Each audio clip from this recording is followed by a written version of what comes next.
Hello, what's up, everyone? It's Matt Modi with OddsJam. I know I haven't done one of these in a long time, just a solo live stream, but I'm going to be picking them back up for a little bit. Not going to be doing them for as long as I used to, which were like 15 to 30 minutes of placing positive EV bets, all that stuff. What I will be doing is just highlighting the OddsJam positive EV page multiple times over the course of a day, basically showing you, depending on what time you are logged on, there could be different bets, but no matter what, there's always going to be bets.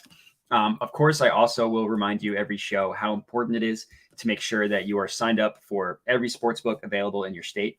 It's actually very important for me because I'm actually moving to Colorado at the end of this week. So I will need to be signed up in all the books that are in Colorado, which is like, I mean, we all know Colorado is like the sports betting mecca of the world, of the United States, at least, with like 26 legal sports books, something like that.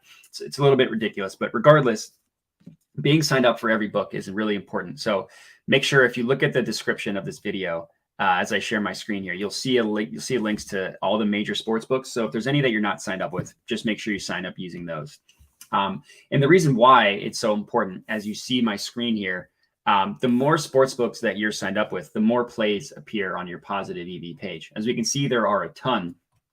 But if there were books that I wasn't signed up with, like if I didn't have FanDuel or DraftKings or Caesars or BetMGM, PointsBet, these bets wouldn't show up and I'd be missing out on an opportunity. So there's always value, A, in signing up for all the books, and B, in being signed up for every book. And now, so I'm recording this at 1 p.m. Eastern. Let's just see. So my new baseball betting strategy is any player prop that is 35 cents and below and 4% EV and above is within range. And for game props, so non-player props, I'm avoiding alternate markets like this one here, this team total. And that also applies, if I can find one, let me just search inning. It like avoids these as well. For yes or no run first inning. Other than that, everything's fair game. Although money line, excuse me, also avoiding money line. But for baseball, anything 25 and below and 3% and above is within range. So as you can see, there are like a ton of different options here. Some within range, some not, like 72, not quite, 49, no, 39, no. Like this is a team total, so no. But like a lot of these are 44, no, 39, no. But regardless, you kind of see where I'm getting at, right? You can go through over the course of a couple minutes and just see bets that are worth taking and that are not worth taking. Like if you don't want to mess with player props, you can actually filter those out right here. You can also filter out alternate markets. So like for me specifically, when I know I'm going to be doing like preparing for like a baseball video or something, I'll literally take out alternate markets.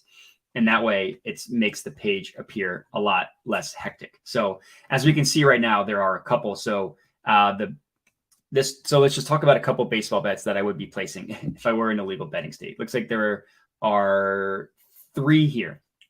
So before I actually go in and place a bet, assuming market width, check, 3%, check. What I like to do is open up the links in a new tab. So this is actually new. This is something, sorry, I can exit all this. This is actually new. This is something that I didn't do when I was previously doing live streams. And if you open up the markets in a new, or the link in a new tab, all these markets appear. They show where every sportsbook is pricing things at. Basically, the goal of what I'm looking for here is just to see if I'm truly getting a discrepancy or not. I want to see, like, are the odds I'm betting it at closer to the OddsJam line or closer to the book that I'm betting it at? In this case, it's kind of in the middle, still a little bit closer to the OddsJam line. So like PointsBet and MGM closer to the OddsJam line. FanDuel, for whatever reason, doesn't have pricing for this, whereas Caesars is closer to the DraftKings line. So this is one that I probably would still take. And then in terms of unit sizing, I literally just follow this calculator. So I would put 85 bucks on this one. And that would be a bet that I took 3 seconds of research, be able to place it at 1 p.m. as my dog barks and says hello. So the next one that I would look into is this one right here. Same logic, 24, check.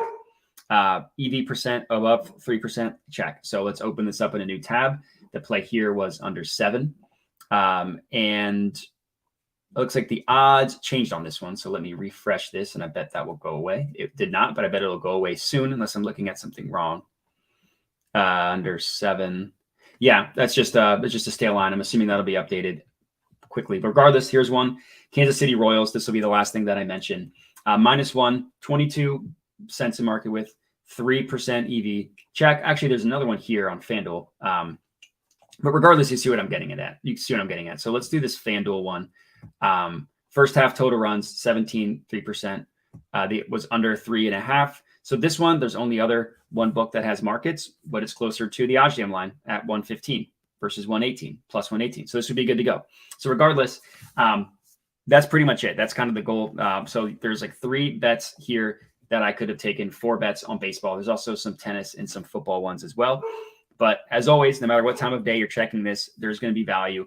And that's going to be it. So I'll check with you guys later today and have a good one.